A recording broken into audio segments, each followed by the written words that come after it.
Please give an energetic and warm welcome to the one and only Anand Arnold.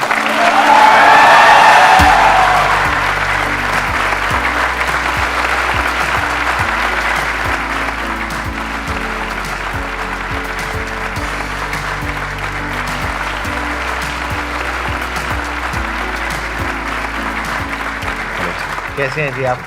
बढ़िया। आप अपने journey के बारे में थोड़ा सा बताएंगे कि कहाँ से आपकी जर्नी शुरू हुई बॉडी बिल्डिंग की? बॉडी बिल्डिंग की सर जर्नी तो ऐसी थी, मेरे डैड जो थे वो इंडियन एयरफोर्स में थे, तो अच्छे खासे हट्टे कट्टे अपने टाइम के बॉडी बिल्डर लगा लो, एथलीट लगा लो, फुटबॉलर थे। उसके बाद मेरे ब्रदर जो थे वो स्टेट लेवल के बॉडी बिल्डर थे, मिस्टर पंजाब 5 टाइम वो रह चुके थे। देन मैंने 13 की एज में जो है जिम स्टार्ट किया था, क्योंकि डैडी ने तो कभी अलाउ नहीं किया था, मेरे ब्रदर ने सपोर्ट किया तो मैंने स्टार्ट किया। देन मैंने डिस्ट्रिक्ट लेवल पे जो है एक कंपटीशन भी जीता था 13 साल की उम्र में, मिस्टर गोल्डन का। तो 13 साल की एज में आपकी बॉडी अच्छी खासी बन गई थी? बहुत अच्छी थी सर। फिर ये जो व्हीलचेयर वाला एपिसोड है ये कब हुआ आपके साथ? ये 15 साल की उम्र में हुआ। अच्छा। जो कि लोअर स्पाइनल कॉर्ड में कैंसर था, वो मतलब कि बाय बर्थ ही था, बट पता नहीं लग पाता था, पेन रहता था छोटेपन से ही, और कुछ ऐसी टेक्नोलॉजीज नहीं आए थे तब। बट जब 15 साल की उम्र में जब सीवियर अटैक पड़ा, फिर उन्होंने एक MRI के लिए भेजा, तो उसमें सारा कुछ आ गया, तो बहुत ही क्रॉनिक था। और किस स्टेज पे था वो कैंसर? वो ऐसे था कि अगर मैं सर्जरी ना करवाता तो विद इन 1 वीक डेथ हो जानी थी। और वो सर्जरी कराने के कितने टाइम बाद आप रिकवर हो पाए? सर्जरी कराने के बाद तो मैं डिप्रेशन में चला गया था 3 साल तक। अच्छा जी, 3 साल मैंने फिजियोथेरेपी किया, तो डॉक्टर बोलते थे कि हाँ 3 महीने में ठीक हो जाओगे, 4 महीने में ठीक हो जाओगे, और मैं उनको फॉलो अप करता था। बहुत ही मेरे मतलब कि दिमाग बहुत ही बच्चों जैसा था, जैसे डॉक्टर कोई बोलता है तो मान लेते हैं। तो डॉक्टर ने मेरे को रियल मतलब कि जो सच्चाई थी वो नहीं बताना चाहते थे कि हाँ भाई तू कभी ठीक नहीं होगा अभी। ये बात आपके पेरेंट्स को पता थी? पेरेंट्स को पता थी, फैमिली आपको नहीं पता थी? मुझे नहीं पता थी। मेरे तो ड्रीम्स थे कि यार मैं 18 साल के बाद मैं बुलेट लूँगा, मैं ऐसे करूँगा, वो करूँगा, बॉडी बिल्डिंग स्टार्ट करूँगा, तो मेरे भी ड्रीम्स थे ऐसे। तो आपके माइंड में यही चल रहा था कि शायद मैं 3-4 महीने में ठीक हो मैं जाऊंगा? ठीक होके मैंने को कंटिन्यू वापस से अपना बैक टू नॉर्मल हो फिर जाएगा। मेरे एक दीदी थे, डॉक्टर थे वहाँ पे CMC हॉस्पिटल में, तो वहाँ पर तब आए थे डॉक्टर केसी, अमेरिका से आए थे। तो उन्होंने मेरे को बोला, कहते दुनिया की कोई मेडिसिन, कोई थेरेपी, कोई फिजिकल थेरेपी तुझे नहीं ठीक कर सकती, you have to start your life on wheels. तो मैं मतलब कि तब आपकी एज कितनी थी? मैं 18 साल का था। 18 साल के थे, यानी 3 साल से ऑलरेडी ये सब चल रहा था। जी, ये सारा हाँ, पेन और जी, ये जी, जो पूरा वो सब था। जी। और आपको 18 साल की एज में पता लगा कि अब आपको अपनी पूरी लाइफ ऐसे ही गुजारनी, व्हीलचेयर के ऊपर ही गुजारनी है। जी। तो फिर उसके बाद क्या था आपका जो तो रिएक्शन था या आपका जो मेंटल स्टेट था? हाँ, उनके ऑफिस से बाहर निकला जब, तो मेरे तो आंखों से आंसू स्टॉप नहीं हो रहे थे। I understand. और मेरा दोस्त था उस टाइम पे, अमित गिल, वो मुझे लेके आता जाता था। तो जब वो आया तो उसको सब डॉक्टर्स ने बोला ये क्यों रो रहा है ऐसे ऐसे करके, तो वो कहता मुझे पता नहीं। फिर वो मुझे ऐसे ही घुमाने ले गया, तो वो कहता था यार तू एक दिन ओलंपिया, मिस्टर ओलंपिया बनेगा, तेरे आगे पीछे लोग घूमेंगे, ऑटोग्राफ लेंगे, सेल्फी लेंगे। तो मैं मतलब कि सोचता था यार ये बंदा पागल है, ये क्या बोल रहा है, मैं तो व्हीलचेयर पे बैठा हूँ, है ना, तो ये बंदा ओलंपिया की बात कर रहा है। मैंने देखा था कि 2018 में आप मिस्टर ओलंपिया में सिल्वर मेडल जीते। जी, सिल्वर मेडल और best poser of the year. अच्छा जी, best, which is a very big thing. I think Mr Olympia में आज तक इंडियन ने कोई मेडल लेकर नहीं आया, और आई think Mr Olympia is the biggest platform. उससे ऊपर और कोई प्लेटफॉर्म नहीं है in terms of body building, right? I think आपने 50 से ऊपर अवार्ड जीते हैं। हाँ, 50 से तो ऊपर, पूरा मेरा कमरा भरा हुआ पूरा। तो सारी ट्रॉफीज, मेडल्स, ये वो और ये सब कुछ। अभी एज कितनी है आपकी? 35 ईयर्स। जी। इसका मतलब आपके दोस्त ने जो प्रेडिक्ट किया था आपके बारे में जी कि एक दिन ऐसा होगा, कि ऐसा कुछ होगा, वो सच हो गया। 100% वैसा ही। तो देखा जाए तो आपकी सक्सेस में उनका भी बहुत बड़ा हाथ है, आपके जो फ्रेंड है। हाँ, आई थिंक उसका मुंह है, हाथ नहीं है, मुंह।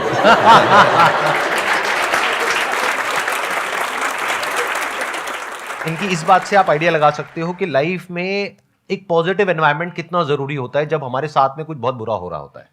क्योंकि उस वक्त क्या होता है कि अंदर से इंसान टूट जाता है, आसपास में भी लोगों की जो नजरें होती हैं उसके अंदर हमको ऐसा दिख रहा होता है कि अरे अरे ये क्या हो गया, व्हाटएवर। बट उस टाइम पे अगर कोई आ करके बोले नहीं तू ये कर सकता है, वो कर सकता है, चाहे वो मन रखने के लिए भी बोले, जी, लेकिन वो बहुत बड़ी बात होती है। अब बताइए, आप लोगों के माइंड में कुछ क्वेश्चंस आ रहे होंगे जो आप इनसे पूछना चाहते हैं, तो प्लीज गो हेड। सर मैं ये पूछना चाहती हूँ दैट आपने अपनी जर्नी लाइक बहुत कुछ फेस किया होगा, उस ड्यूरेशन में आपने क्रिटिसिज्म भी बहुत फेस किया होगा, ऐसा मुझे लगता है। जी। सो अगर आपने फेस किया है तो उससे कोप अप कैसे किया आपने? देखा जाए तो हर एक की लाइफ में स्ट्रगल है, और अभी भी स्टिल मैं स्ट्रगल कर रहा हूँ। अभी भी मुझे लोग ट्रोल करते हैं, कुछ अच्छा करने जाओ तो भी ट्रोल करते हैं। अभी मैंने जयपुर में अपना कंपटीशन करवाया था, उसका नाम था आनंद आर्नोल्ड क्लासिक। तो मेरा ये विजन था उस चीज़ को लेके कि जैसे आज की डेट में first Indian wheelchair body builder मैं हूँ। घर से जो उठ के और भी एथलीट्स आए जो व्हीलचेयर पे हैं और वहाँ पर आए, और आज की डेट पे उनको बड़े बड़े जो शोज़ हैं वहाँ पर बुलाते हैं, उनको स्पॉन्सरशिप दी जाती हैं, और आज की डेट में 30 बॉडी बिल्डर्स जो हैं वो all over the India compete कर रहे हैं और बहुत अच्छे लेवल पे कर रहे हैं। तो ट्रोल लोग जो हैं हमेशा आपको करते हैं, चाहे आप अच्छा करो चाहे बुरा करो, ठीक है ना, लोगों का काम है बोलना। ये हमारे ऊपर डिपेंड करता है हम उस चीज़ को कैसे लेते हैं। आपके संघर्ष को नमन 100 बार। ये कहना चाह रहे थे सर कि अभी की जो सिचुएशन चल रही है, लोग किस चीज़ को लेके? सर मतलब स्ट्रगल लोग कर रहे हैं, सभी अपने जीवन में स्ट्रगल करते हैं।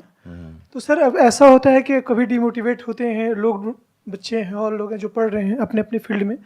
तो कुछ लोग तो हैं जो सर की मोटिवेशनल वीडियोस देख के लाइक मैं, तो सर वो मोटिवेट हो जाते हैं और लाइफ में ठीक ठाक करते हैं। लेकिन सर कुछ ऐसे लोग हैं जो सिचुएशन अभी बनी हुई है, कोटा में देख लीजिए सर, जो बच्चे सुसाइड कर लेते हैं, तो वो सर उस सिचुएशन को कैसे ओवरकम कर पाए? कहाँ कमी रह जाती है कि बच्चे ऐसे डिसीजन ले लेते हैं कि वो अपने जीवन को ही खत्म कर देते हैं? सर एक टाइम मेरा भी ऐसे ही था, मैं भी कुछ ऐसे ही सोचता था, पर मैंने उस नेगेटिव एनर्जी को मैंने पॉजिटिवली यूज़ किया।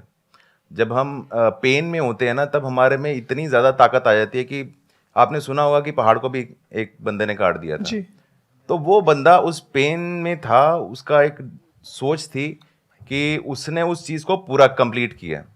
तो हमको सिर्फ यही करना है कि नेगेटिव नहीं जाना, हमेशा पॉजिटिव देखना है।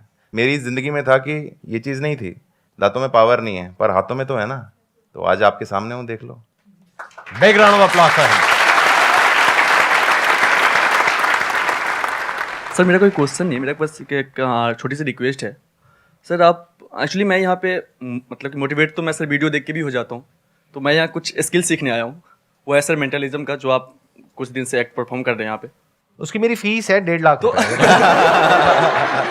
अगर आप सीखना चाहते हो तो I don't have any- आप पैसे डिपॉजिट कराओ और फिर करते हैं। हम सर कोई दिक्कत नहीं है, सर फी मतलब पे करेंगे, कोई दिक्कत नहीं है। तो दो, क्योंकि 1.5 लाख रुपए दो। सर आप 1.5 लाख छोड़ो, पहले 150 रुपए तो दो। तो सर आप अगर हमें मतलब हमें भी सिखा दे तो क्या पता हम भी आगे चल के यूट्यूबर बने और हम भी वहाँ पे मतलब आपके साथ बैठे। आपने भी कहा है सर और हम सब ने माना है, और प्लस सर ने करके दिखाया कि आसान है सब कुछ। सर आसान कुछ नहीं होता, सर ने कहा है, और सर है आसान। सर आपने सर कर दिखाया, नामुमकिन भी कुछ नहीं होता। आपने सर कर दिखाया, जी है आसान। आसान नहीं था, ये कहना चाह रहे हैं कि आसान था नहीं, और आप लोग भी गलत समझ जाते हैं। जब मैं बोलता हूँ ना आसान है, तो आपके माइंड में आता है सब कुछ आसान है। अरे कुछ भी आसान नहीं है। मतलब ये है कि सब कुछ बहुत मुश्किल है। ये जिस फेज से निकल करके आए हैं, दैट वाज वेरी डिफिकल्ट, बहुत मुश्किल था। लेकिन अगर उस वक्त ये बोलते कि बहुत मुश्किल है, मैं यहां से नहीं निकल पाऊंगा, मैं कुछ नहीं कर पाऊंगा, तो एक ऐसी स्टेज आ जाती जहां पे जाकर के बोलने लग जाते मुश्किल के बाद में नामुमकिन है, इम्पॉसिबल है, मैं कुछ नहीं कर पाऊंगा।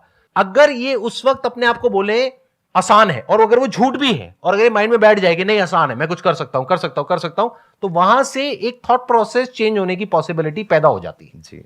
सर मैं ये पूछना चाहती हूँ कि लाइक मेरे साथ बहुत टाइम ऐसा होता है कि मैंने कोई गोल सेट किया कि मुझे ये अचीव करना है, और पर ना मुझे वो करने से पहले बहुत ज़्यादा डिप्रेशन या फिर पैनिक टाइप का सिचुएशन क्रिएट हो जाता है कि पता नहीं मैं कर पाऊँगी या नहीं। मतलब वो एक्सट्रीम हो जाता है कि बस मेरे से होगा ही नहीं, पॉसिबल ही नहीं है। तो मैं उस फियर को कैसे ख़त्म करूँ? आप ये सब सोचने के बजाय आप ये सोचिए कि मेरे को अपना बेस्ट करना है, चाहे वो सक्सेसफुल हो या ना हो। पर अगर आपने अपना 100% उसको दिया है तो उसको मतलब कि सक्सेसफुल होने से कोई भी नहीं रोक सकता। Yes sir. जब भी हम कुछ ऐसा करते हैं जो आज से पहले हमने नहीं किया है, तो हमको डर लगता है। Yes sir. उस डर को आप थ्रिल भी कह सकते हो, आपके ऊपर है आप उसको कैसे देख रहे हो। आप उसको डर बोल रहे हो, बट वो डर नहीं है, वो एक्चुअल में थ्रिल है। जैसे गाड़ी चलाना सीख रहे हैं, एक तरफ से डर भी लग रहा है कि एक्सीडेंट हो जाएगा, ये हो जाएगा, वो हो जाएगा, बट मजा भी आ रहा है धीरे धीरे जैसे जैसे हम सीख रहे हैं। तो ये थ्रिल लाइफ में हमेशा रहेगा, कभी भी ये मत समझना कि ये नहीं रहेगा। और ये सबके अंदर होता है। अगर कोई कहता है ना ये हमारे अंदर नहीं है, तो वो झूठ बोल रहा है। आज भी जब मैं कुछ नया करता हूं, देखो, एक तो है मेरा अपना कंफर्ट जोन, यानी जो मैं कर चुका हूं पास में उसी को रिपीट कर रहा हूं, तब कुछ भी डर नहीं होता है, कोई थ्रिल नहीं होता है, कुछ नहीं होता है। पर जैसे ही हम कुछ ऐसा करते हैं जो आज से पहले हमने नहीं किया है, तो अंदर से डाउट आता है कि पता नहीं मैं कर पाऊंगा नहीं कर पाऊंगा, कहीं मैं फेल तो नहीं हो जाऊंगा, कहीं कुछ गलत ना हो जाए, ये ना हो जाए। बट ये अच्छा है। कुछ लोग क्या है, इसको एंजॉय करते हैं, तो वो कुछ नया करते रहते हैं लाइफ में। They become legends in their field. For example, आज ये मेरे साथ में बैठे हैं। जब आप इंडिया में कॉम्पीट करते हो तो आपके लिए बहुत आसान है इंडिया में कॉम्पीट करना, लेकिन जब आप ग्लोबल प्लेटफॉर्म पे जाते हो, जैसे कि मिस्टर ओलंपिया, जी जी। तो वहां तक तो बहुत लोग सोचते ही नहीं है। नहीं, नेवर। तो वहां तक सोच पाना और वहां पर जा करके कॉम्पीट कर पाना और जीत के आ पाना, जी इसका मतलब कि आपके माइंड में कुछ ऐसा है कि आपको कुछ बड़ा करने में, यानी जो आप पास में कर चुके हो, जो सक्सेस अचीव कर चुके हो, उसको आप एंजॉय नहीं करते हो बैठ करके। नहीं। आप ये सोचते हो नेक्स्ट बड़ा टारगेट Next क्या मैं है, क्या करूंगा। हाँ और जैसे ही हम वो सोचते हैं तो डर भी लगता है। जी। बट मैं उसको डर नहीं बोलता हूं, मैं उसको थ्रिल बोलता हूं। जैसे जब ये मीट सीरीज मैंने शुरू करी थी, तो मेरे अंदर एक डर था, अगर आपकी लैंग्वेज में बोला जाए, और मेरी लैंग्वेज में बोला जाए तो एक थ्रिल था, क्योंकि मैं कुछ नया कर रहा था। उससे पहले अगर आप 10 साल में देखोगे, ना तो मैं कहीं गया ना कोई यहां पर आया, लेकिन पिछले 4 महीने में देखो कितने लोग यहां पर आ गए, सब कुछ ही बदल गया। मतलब पिछले 10 साल में जो मैंने किया उस सबको छोड़ करके एक नया ट्रैक पकड़ लिया। हो सकता है अगले 6 महीने बाद मैं फिर कोई नया ट्रैक पकड़ लूं, जो मुझे खुद भी नहीं पता है, जो आप कहो ये क्या हो रहा है, ये क्या बदतमीजी है। संदीप सर को तो हम देखते थे ये सोच करके कि वो एक मोटिवेशनल स्पीकर हैं, अब वो मेंटलिस्ट बन गए हैं। तो I am not attach to my past success और failure, I am not attach to my future success और failure, I am attach to doing something new, क्योंकि वहीं पे थ्रिल है, वही जिंदगी है। समझ रहे हो? कुछ नया क्रिएट करना ही तो लाइफ है।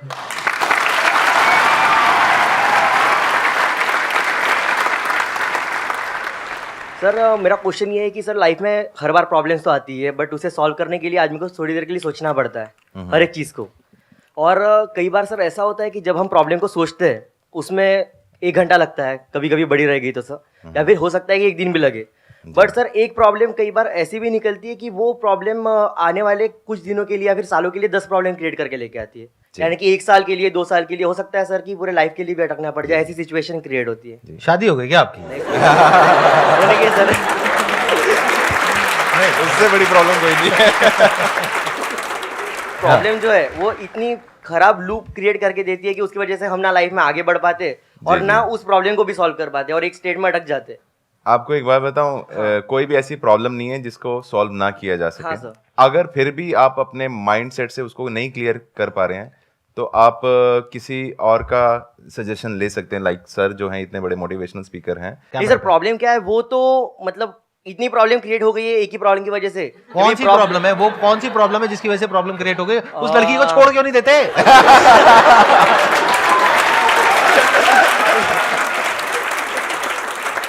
सर छोड़ भी नहीं सकते।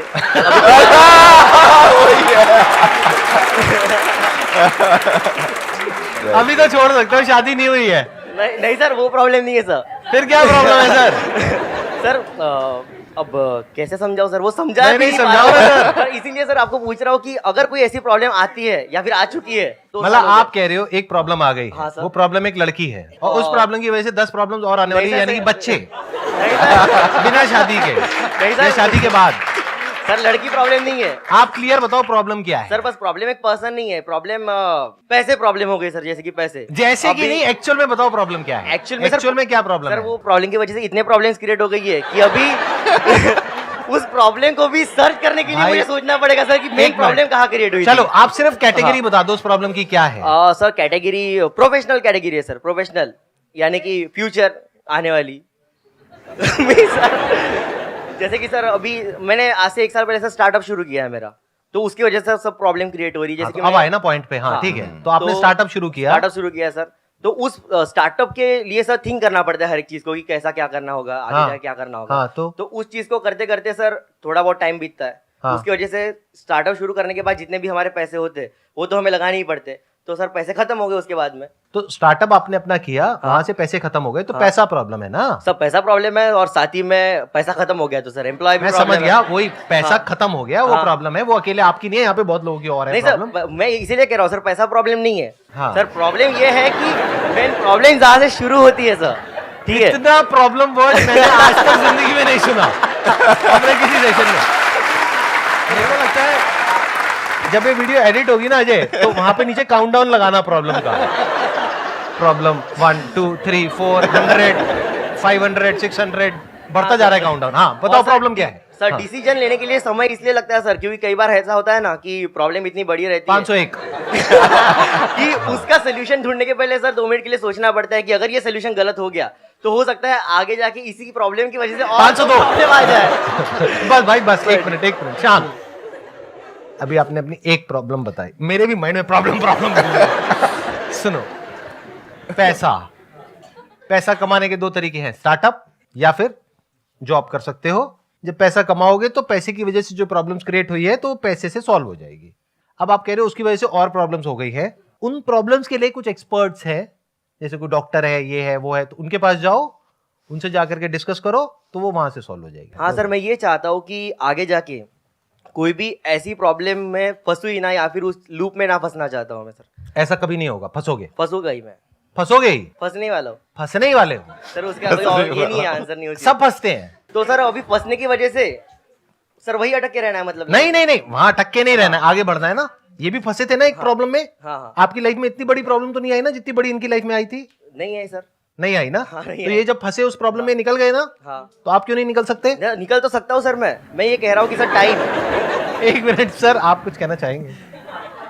सर पानी पियेंगे? आप काफी बोल रहे हैं ना, तो सर पानी पीजिए। Thank you so much sir, यहाँ पर आने के लिए।